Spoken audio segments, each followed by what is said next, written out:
তো দিদির বাড়িতে চলে আসার পর কোনো রকম ভিডিও এডিটিং করার সময় হয়নি। অনেক দিন পর আজকে এডিটিং করে তোমাদের সঙ্গে শেয়ার করছি। আমাদের আস্তে আস্তে তো 10টা সাড়ে 10টা হয়ে গেছিলো, তোমরা তো আগের ভিডিওতে দেখেছই। তো আমরা এসে ফ্রেশ হয়ে নিয়েছি, যেহেতু সারা রাত জাগা, ট্রেনের মধ্যে আসা, স্নান করে নিয়েছি। আর এদিকে দিদি ব্রেকফাস্ট রেডি করে দিয়েছে, আমরা খাচ্ছি। আর সারা বনি এখন গান করছে।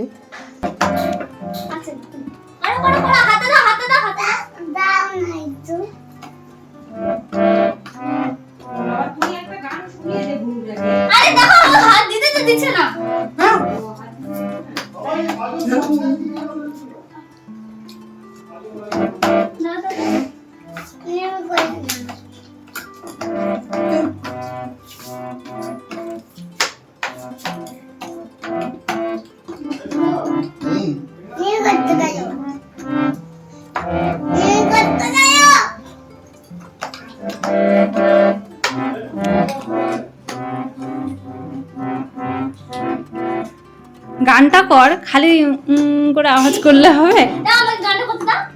দিদি একে গানটা করতে দে। সারা হয়েছে, তুই ছাড়।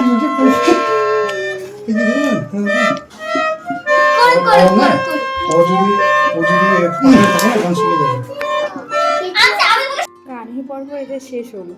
এবার এই যে গ্যারেজের মধ্যে সব বনের খেলনাগুলো আছে, মাটির জিনিস। আর উনুনটা দেখো কি সুন্দর, আমারই খেলা করতে ইচ্ছা করছে। ওরা দুইজন মিলে খেলা করছে, আমি একটু দেখতে আসলাম। আর সব মাটির জিনিস, এগুলো দেখতে কি সুন্দর লাগছে না? আমার তো দেখে ছোটোবেলার কথা মনে পড়ে যাচ্ছে। আমি ছোটোবেলায় না এইসবগুলো নিয়ে খেলতে খুব পছন্দ করতাম। এক কথায় বলতে পারো, মানে পড়াশোনা ছেড়ে যদি সারাদিন এই খেলা করা যায়, এটা একটা মানে আমাদের সব ফ্রেন্ডদের কাছে একটা নেশা ছিল। মানে সারাক্ষণ এই খেলা করার জন্য আমরা কত বকা খেয়েছি। ওই সব দিনগুলো এখন আমাদের কাছে শুধুই স্মৃতি।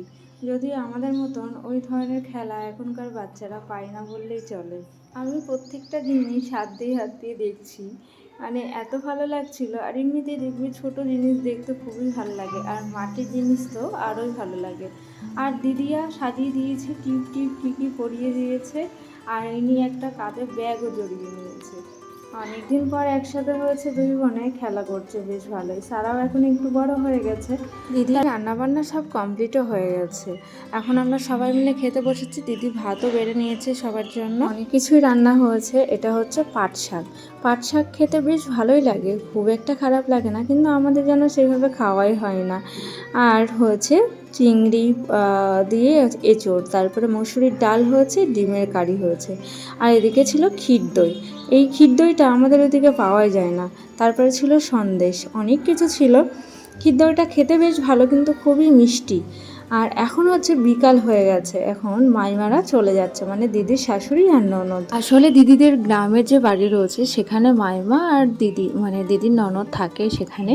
তো ওনারা মাঝে মাঝে এখানে আসে, এখানে থাকে, আবার চলে যায় ওই বাড়িতেও। তো দুটো বাড়ি দেখভাল তো করতেই হয়। তো ওই জন্য মাইমারা আজকে চলেই যাচ্ছে।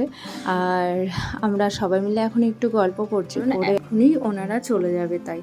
তারপরে আমরা একটু আম মুড়ি খেয়ে নিচ্ছি। আর আম মুড়ি খেতে কিন্তু ভীষণ ভালো লাগে। আমাদের এদিকে আমের এত দাম, সেইভাবে কিন্তু আমরা আম খেতেই পারিনি এবছর। তো দিদিদের এদিকে আমের দাম হলেও, মানে নিজেদের গাছ, বাড়ির আশেপাশে গাছে সবাই এত আম দিয়েছে যে এরা খেয়ে পারে না। এখন হচ্ছে সন্ধ্যার টাইম, এই যে আমরা সবাই বসে পড়েছি, বসে এখানে আম মুড়ি খাচ্ছি আর সারার কথা শুনছি। গানও চলছিল, একটু নাচ করবে এই নিয়েই চলছিল বেশ। এই সবাই অনেক দিন পর হলে যা হয় আর কি, অনেক গল্প গুজব, ভালো লাগে, আনন্দ হয়।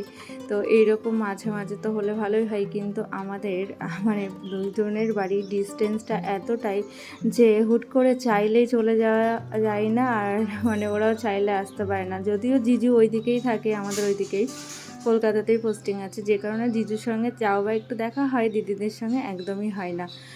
তো সারার মুখে দেখছি ঘা হয়েছে, বাচ্চাদের যে ঘাগুলো হয়, তো ওই জন্য একটু ওকে ডক্টরের কাছে নিয়ে যাওয়া হচ্ছে। আর আমি দিদিদের বাড়ির সামনে দেখছিলাম দুটো কাঁঠাল গাছ আছে, কাঁঠাল গাছে এত কাঁঠাল ভরে আছে, মানে আমার নিজেরই নজর লাগছিলো, সেটা বুঝতেই পারছিলাম। অনেক কাঁঠাল ধরেছিল, যদিও কাঁঠাল একদমই খাই না, মানে একটা কোয়াও খাই না। আর রাতে আমরা একটু মানে ভেবেছিলাম সন্ধ্যাবেলা খাবো, তো সন্ধ্যাবেলা আর হয়নি। এখনও প্রায় 8:30-9টা বাজে। এখন আমি করছি চিকেন বল। এটা রেসিপি আমি তোমাদের সঙ্গে শেয়ার করব। খেতে সত্যি খুব ভালো হয় এটা। যারা পছন্দ করো চিকেন মানে এই ধরনের আইটেমগুলো তাদের ভেজ ভালো লাগবে। তারপরে একটু সস দিয়ে সবার সঙ্গে পরিবেশন করলাম। তোমরা কে কে পছন্দ করো বলো? দিদির বাড়িতে আসলে আমাদের শুধু খাওয়া আর খাওয়াই চলে, এত খাওয়া হয় মানে সকাল থেকে রাত পর্যন্ত অতিরিক্ত একেবারেই। দেখো তোমরা দেখতেই পাচ্ছ মানে খেয়েই যাচ্ছে আর আমি শুধু খাওয়ার ভিডিওই করে যাচ্ছি, অন্য কোনো টপিক আর নেই। লাগলো জানিও। বাই আজকের মতো।